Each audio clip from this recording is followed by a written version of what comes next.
Our next speaker is Beant. Beant is a senior researcher. She has worked for many years for Philips, and she is running her own freelance company, working with big names as well as startups. I'm always impressed by her creativity. I've known her for a while, and her creativity shows in her art, but also her work. And she runs an online class on the topic itself as well.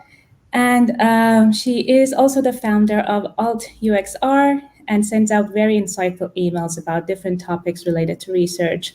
And personally, I think those emails can be educational for any curious mind besides researchers as well. So you should check them out.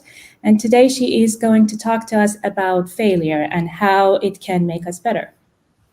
So Beant, the floor is yours. Thanks, Parisa. Thank you. Also, thank you to everybody who is listening. I'll start sharing my screen now and presenting. Okay.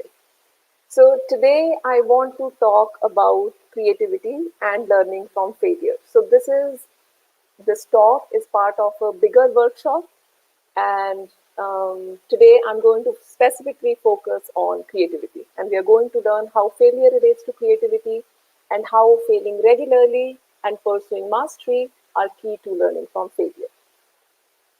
In case you don't have already, get a pen and paper because it helps to doodle or take notes when you're listening to something, also for other talks, because it activates different centers of your brain, and doodling also makes you more creative.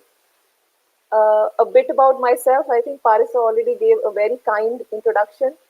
I'm a senior user researcher, as she mentioned, so I do a lot of user research and testing with companies and people all over the world.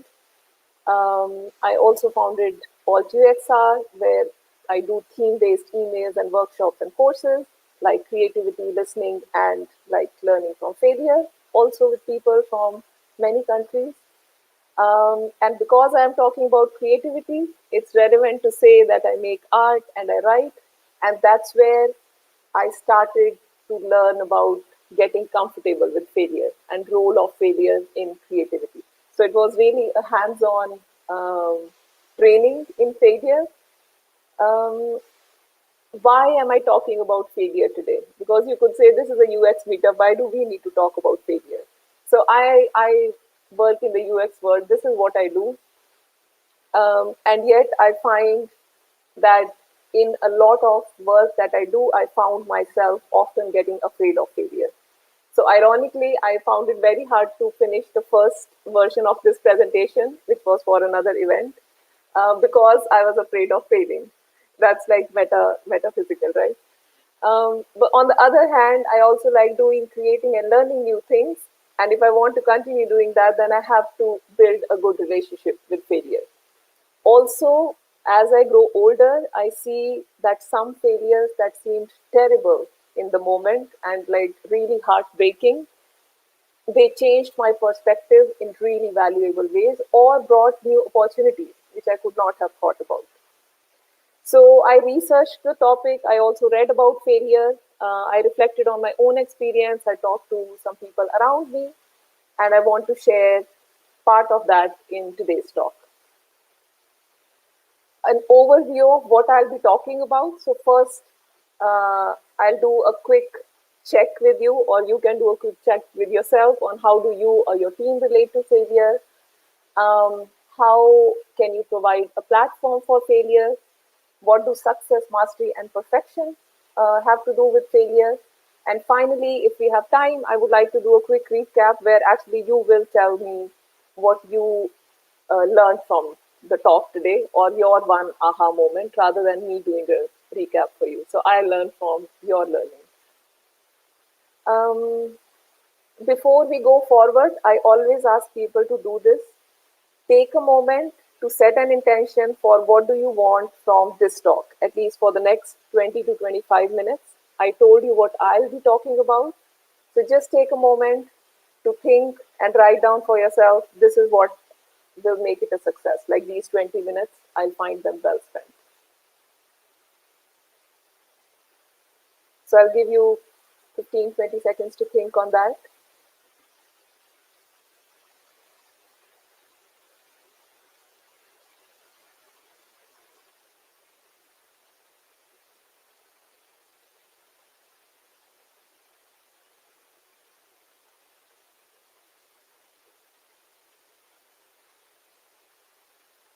Okay, then we go forward.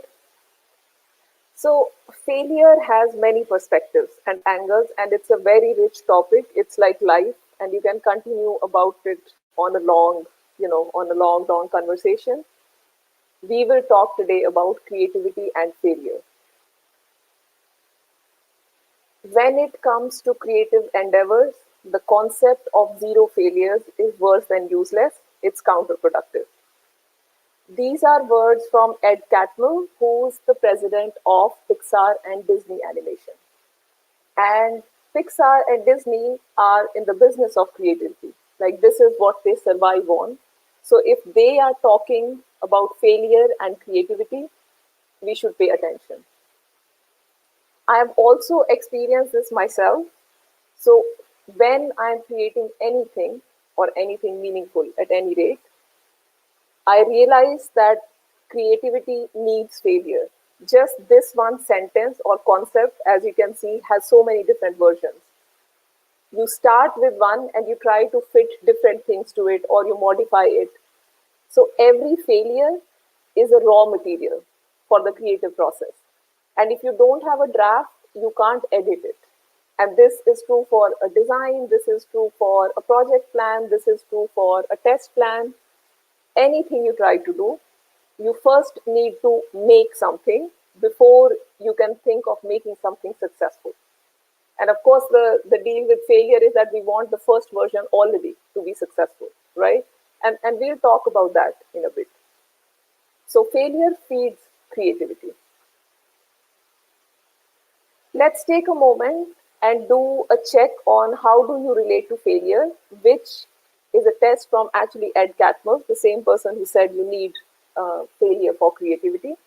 And this is a test to determine if you or your team or family view failure negatively. So what happens when something goes wrong? Does someone ask whose fault was this? And do people shut down and turn inwards instead of coming together to analyze and learn from the failure? And if the answer to these questions is yes, then failure is viewed negatively, right? So I'll just give you a moment to think on that.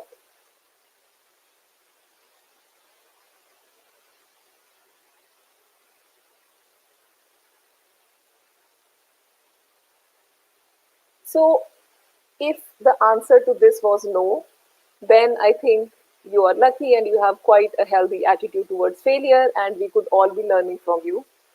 But what I have seen is that most organizations and most people have both these behaviors within them. That is, both of embracing failure as well as of being opposed to it or resistant to it. It just depends on what area you're talking about. So how do you go around? Like, if we are saying that creativity needs failure and that we need to have an open attitude towards failure, how do we embrace it? What does it mean to include failure in your day-to-day working? So we'll look at a couple of examples of building failure into the process. And they'll all show you different ways, and you can see if any of them speaks to you. The first example comes from Pixar itself, where they provide a platform for failing and learning at a low cost. So this is their way to defang failure. Basically, they actively ask people to fail regularly so that they can make, fail, and iterate quickly. They have this group called Brain Trust, where people come and present their movie drafts and reels. And then they get candid feedback from their colleagues on what works and what doesn't work. What's important here is that they are not presenting ideas. They are presenting made things. So something that's a deliverable, a draft, because Ed says that making is also a part of learning, even though you know you are not making the thing that's going to be final. So this meeting is not to get compliments from people. It's specifically to take your idea, your movie draft apart and say that this doesn't work and this has to work better. And he writes that basically all movies suck at the beginning. The brain trust is to say specifically in what way a movie sucks. And then the rest of the process is about making a movie unsuck, kind of. Which is a great way of looking at, that failure is inherently a part of process when you're trying to create a good movie, for example, at Pixar. So this was one way of embracing failure and making it a part of the process. Looking at my own process of building failure into creating anything, I first want to look at because I said most of us have both these parts within us. I first want to look at the part of myself where I operate from a place of fear and a fear of failure. So this used to be a lot, especially in the beginning of my career, where I would think of several options of whatever I was trying to do, whether a test plan or a painting, that didn't matter. I would choose one, make it, and then get feedback and finalize it. Right? So I was thinking through a lot of options, unlike what Ed suggests, that you have to decide and make and not just think through things. So here in this process, my main focus was on avoiding criticism and keeping up my image of being an expert, right? I would also resent any major changes that came in because I had already spent a lot of time on it, so I didn't want to change any big things. I also felt the pressure to impress or succeed with whatever I was making because, this was one version where I had spent a lot of time and effort again. And the feedback was more a check to avoid a bigger failure for me. So it was more like, oh, is there any major blunder here? Rather than an active way to improve whatever I was doing. Slowly over the years, and I think I learned this from art and from doing new things, that I started embracing this concept of making and failing early. And I learned this only through doing because I had heard about it, but I didn't know what exactly it meant until I started doing it. So now, whenever I am doing something with an open attitude where I am not afraid of failure, but I want to deliver the best work, I already start discussing initial ideas with somebody even before I've made anything. And I get some questions which are, because I'm also impatient, so I want to get to the finished product very quickly. So I also get irritated at the questions, which are very valuable and which also show me whatever I am understanding, I'm not able to convey to somebody else right now. So that's the first discussion. Based on that, I very quickly make an early draft, like the first draft. Then I show it to people because this is a really early draft. When I show it to a couple of people, the feedback I get is not on the font size, the language, the spelling errors. It's feedback that's like transformative. It's like big concepts. This concept is not working, or is it valuable? How does it fit with that? When I get this feedback, usually I go like, oh, I'll never be able to address this. This is too big. No, I'm not up to it. So there's this despairing phase. It may last for a few minutes, a few hours, or a day, depending on how big the project is that I'm working on. But by now, I know it's a part of the process, so I don't really bother. I'm like, yes, I'm in the despair phase. But then slowly from that despair, new ideas start arising, which lead to a big transformation in the work I am doing. And then after this transformation, I would do a pilot run, and then I would update and finalize, at least for the first edition. Of course, every time you do something, you get feedback on it and it gets better. But this is for the first complete cycle. And this seems like it has more steps, but actually this has made making things faster, even though it seems to have more steps, because I am less likely to get stuck in this loop of, oh, I don't really want to start that because I'm not in the right mood to deliver the perfect thing. This perfection story. So this builds smaller failures into the process. It helps me do better quality and more interesting and varied work. It gives me time to reflect on and digest the content. It also leads to bigger transformations and better learning rather than tiny fixes. So this was the second example from my own experience for integrating failure into the process. A third example was And this has happened with a couple of teams where you learn from success or failure after the fact. So you just make it a part of the process. So, for example, one of the teams I worked with, they had weekly sessions where you would present your projects and show what went well, what could be better, what we enjoyed, and what we didn't enjoy.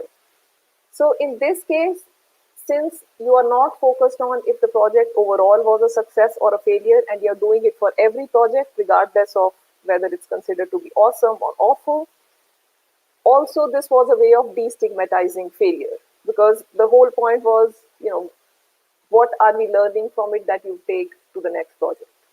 So success or failure of the project were not that relevant anymore. Learning was the more relevant part.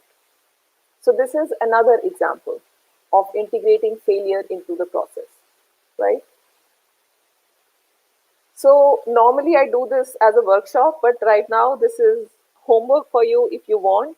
If you're wondering how can I use it in my life, so think of an area in your life where you are afraid of failure or where failure hurts you. And think, how would you create a platform for embedding and embracing failure there on a regular basis so that it just becomes a part of the process. So this is the first homework, and then there will be another one, and it's up to you, of course, if you want to take this up.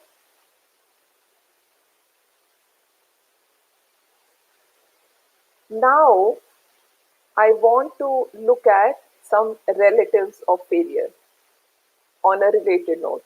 And I already touched on some of these concepts in the first part so far. Success, mastery, and perfection. I love this concept. It comes from Sarah Lewis, who is a professor of history and art, and she was also a curator at several museums. And she studied this process of creation, and she came up with this concept. Let's look at them one by one. So she says that success is an event-based victory at a specific moment in time. Mastery is about replicating success time and time again, which means that for mastery, you also have to know what works and what doesn't work, and under which circumstances, because otherwise your definition of success would be very narrow, and that's not true mastery. That's just about succeeding under a very narrow set of circumstances. So failing and learning from failure, or even deriving opportunities from failure, is a part of mastery. So it's inherent to mastering anything, whether that's design, whether that's user research, it's art, it's life, all of it. So it's a process, right? Rather than a destination or a single moment in time. And lastly, there is perfection. So perfection doesn't have much to do with making something or achieving something. It's more a concern with how others see us and our fear of being wrong. So this could be because of competition, because we look at somebody and we think we should be like them, or we are not good enough, or you want to be seen in a certain way. Or it could be because of fear of criticism, right? In my case, for example, usually perfection is related to fear of criticism more than competition, for example. And I know people who are driven by competitive spirit, and then for them, perfection is being better than X, for example, right? So here are a couple of examples. On the left is an eagle that I drew. So you could call this a success. This looks reasonably good, fine. So this is a success. Now on the right are different tries where I try to make an eagle in different poses. And some of them look like pigeons, some of them look like, I don't know, they don't even look like a bird. But this precisely is the process to mastering drawing an eagle. And this is a really simple example, but unless I get through this phase, I will never get to be somebody who draws an eagle well. Of course, I could pursue perfection, And I could refuse to draw an eagle unless I know that it's going to turn out just right, or that I'm sure that it will be a success, or that I don't show it to anybody unless that's the case. But I think most of you would agree that that would be a very narrow way of living or of making art. And yet we do impose such standards on ourselves, right? Not showing something to somebody unless it's that good, not doing something because it's not good enough.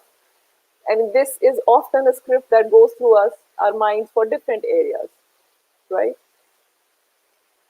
So I found this concept really powerful, and I was talking about it with a friend to see if somebody else also can relate to this concept. And interestingly, she told me that she is into or worried about writing perfect emails. So she's afraid of making a mistake when writing an email because being thorough and detailed is important to her. And she would not like to seem sloppy or shallow. So she checks every email 5 to 6 times to make sure that everything is okay, which is, of course, very time taking. And she doesn't like the worry that comes with it. So then we were discussing this, and I was asking her, what might mastery look like? So she said, well, being able to write a clear and error free email without being worried, that would be like success for her. So then we were discussing this for a while. And then she said, actually, what would work would be making a list of what is important to check for. For example, am I being clear? Are there any spelling errors? And then using that list to check the email every time before she is sending. With a priority, of course, so that if she doesn't have much time, then she can check the most important things. Like, is the message clear, and does the person understand what I need from them, for example? And she could try this out to see if it helps, both with the worry and with writing the emails well. So, in this way, in a very small everyday matter, thinking in terms of success, mastery, and perfection can change our point of view of how we approach something, right? And I really like this example because several people saw this and said, oh, yes, we also do the same. Like, this is writing perfect emails is a bit of a headache, especially if it's an important email. If I have to give it a visual, this is what mastery and perfection look like in my head. So mastery is more outward. It's more about seeing opportunities. It's about reaching out to people, making new connections, and it's going forward in the outer world. There is this openness I feel when I am pursuing mastery. If I am pursuing perfection, it feels more boxed in and more inward focused. So I am more afraid of making a mistake, and it's a very narrow path, usually. So it's more about attention on myself rather than on the task or the thing that I'm trying to do or learn well, for example.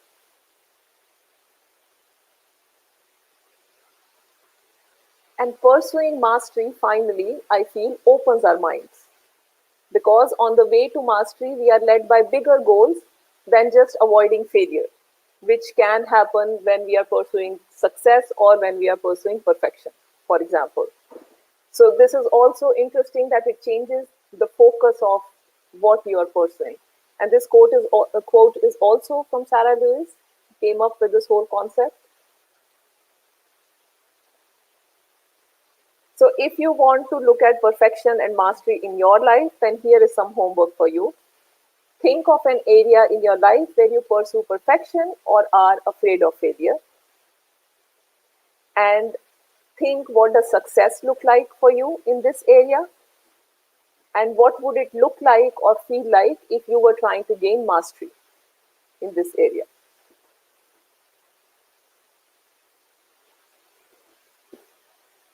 So I'll just give you a moment to absorb this in case you want to take this along for homework.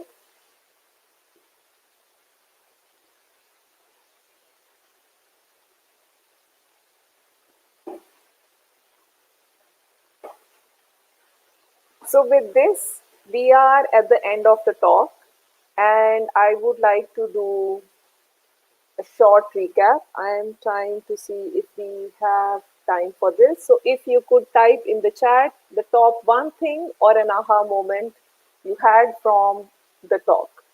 This is to consolidate your learning because when we repeat things, our brain remembers them better. So, at least one thing you want to remember or take away from this, write it down in the chat. It would also be interesting for me to see what you take away or how you experience what you learned here. If you do user research and want to learn more on creativity, there's also, I'm giving a webinar this week and also next week. There are 3 slots to know and grow your creative self. You are welcome to join. I'll put this link in the chat, or I think you'll get a copy of this presentation as well. So you're welcome to join it. And thank you so much for giving me your time. I really appreciate it. And I am open for questions. Thank you very much, Beant. That was very, very insightful. I was particularly intrigued by the part that you said if you want to know what's your reaction to failure or what's your team or organization's reaction, then ask yourself what will happen or what do people do when something goes wrong? Do they ask whose fault it was, or do they basically close off? And also love the fact that you mentioned that with more experience and more confidence in your skills, then you became more open to failure as well. I think that's very relatable. I'm gonna start off the questions while people are typing in the chat about their learnings. So now that you have researched failure and how it works and looked at it from different angles, is it possible to lose your fear of failure at all? Or do you have any tips for us? So I wish I could just say yes, you do. But at least because I think it's my duty to also be honest, this is as far as I have come, that I am learning to walk with failure. So that's one thing, that you learn that the fear of failure is not the truth of life. As in, what I'm afraid of is not the only thing that matters. So I think that's one thing that you learn when you start paying attention to this, because you also realize that yes, this fear is important, that addresses the need for safety, but we have other needs, like we have curiosity, we want engagement in life, we want connection with people, and for all that you need to look at your fear and go like, yes, but I also want these other things in life. So that's one thing, that if you look at fear of failure, I don't know if you get rid of it, but you definitely start to lead a richer life, I feel. Yeah, And the definitely. second part is, sorry, you were saying? No, I was just saying definitely. That makes a lot of sense. And the second part is, I think in some things, you do, like, the threshold for fear becomes higher. Like once you've done something and you've lived through something once, the next time it's less scary. So you may not lose it entirely, because fear is a very inherent emotion to us and it's very useful.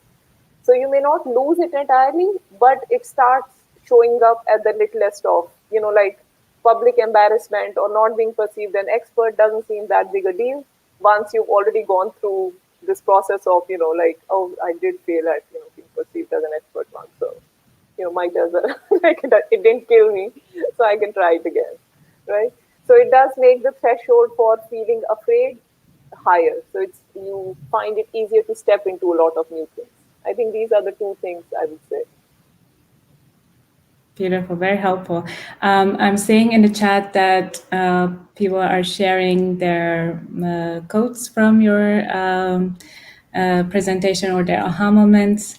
I'm going to read some of them. I wish someone would have taught this at school when we were young. I agree with that. And they love the concept of success, mastery, perfection, great input on how to embrace failure in a team. And there's also a question, It's kind of related to failure, kind of related to research. So, what do you think is the best way to get a good user hearing when we are under the time pressure of a project? Could you say that again? Yes, of course. What do you think is the best way to get a good user hearing when we are under the time pressure of a project? A good user hearing. Um, does that mean like getting feedback, or does it mean listen? Because I'm not sure what do they mean when they say good user hearing. I'm guessing user input. Okay, okay. I think like that's like $1 million question these days, right? Like how do we do user research even when we have zero time? Um, so of course there are like many agile ways and so on and so forth. But this is one place where I think processes can help a lot, because I must say that there were in the beginning of my career, like around 10 years ago, the question was how do we make time for doing user research? Because nobody had planned it in, right? But I saw as businesses got more mature, the at least the businesses that did learn from their previous failures of not learning from the users, they started to plan it in. And then the question is not about how do we make time for this. The question is when are we doing this? Who is doing this? What's the best way to do it? So I think in this case, uh, it's actually about planning and process rather than, because yes, if all important things we make time for them in life, no, if we don't make time for this, that means it's not important to the business. So that's how I have experienced it, at least. I Yeah, don't know if and that answers your question. Sorry. no, I think that makes sense. And looking at the comments, I think the concept of mastery has resonated with a lot of people listening in. One Federico says top code mastery moves outwards while perfectionism is inward focused and limiting. So on that topic, when do you know you have reached mastery, or is that possible at all? What does that look like?